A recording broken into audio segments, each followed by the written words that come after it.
I know. So we're here with Stefanie Powers and Robert Wagner.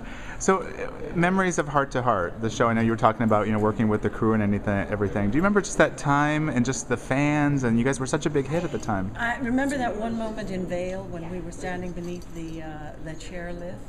With the Hunsuckers, I think. The Hunsuckers. Yeah, we were. Remember that? Yes. And that fella was. We were between shots, and there was somebody in a chair. This fella was in a chair, and he yelled down at me, and he said, "Jennifer, I want to have your baby."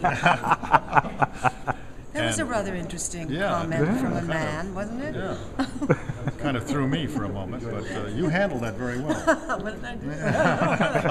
And you both are always working. I just saw you on NCIS last night. How has the business side of things changed? Has it changed from where you're sitting? It's changed, yes. Completely. Quite a lot, yeah. And you're doing a show now that's really hot, but even being on that set, are you seeing a lot of differences in the way they do things and just the feeling with the actors? Well, in that particular case, with NCIS, I mean, they have their writers and they're pretty well solidly set, on their characters and where they're going. I mean, it's the #1 show in the country. But when we started, we had wonderful writers, but we didn't have so many committee decisions.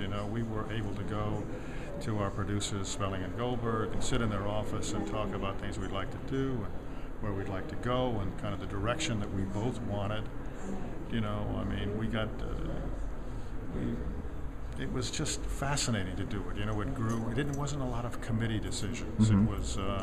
It started to roll real well, and everybody we had with us loved each other, and it was great. I mean, it was a wonderful company, wasn't it? It was. It was really. You hear this all the time, but it was very much a family. Okay. And somebody came to you and wanted to do a heart-to-heart movie or something. Would you be up for it? Oh, sure. It's probably been discussed, hasn't it? But I just don't know how we would do it again.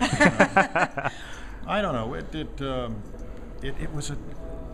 I don't know. Maybe we could do it again. I mean, I know you and I could do it, but I'm talking about. But whether the times would tolerate it. Oh, I think so. Sometimes you look in our nostalgic memories of things. We look back on subjects or the way in which movies were or television was, and it had to be that way, or it could only have been that way during that period of time. Maybe it wouldn't work today.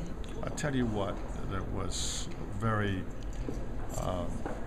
ingratiating for us, and was that we always felt from the very beginning, and we were in love with each other, and we never got into domestic problems. I never looked at another woman. I wasn't interested in anybody. She never got involved with another man. We had our own relationship, and we were in love with each other, and that prevailed through the whole history of the show. They wanted us to do that. Yeah. There was some suggestion, but this was not. We wanted you to have a baby. Yes. We thought, what are we going to do with the baby? We have the dog. We can't leave the dog at home. When we go away without the dog, we'd get so much fan mail of saying, "Where's Freeway?" Exactly. So if we had a child, that would have been something. All right. Well, thank you very much, and have a good time tonight.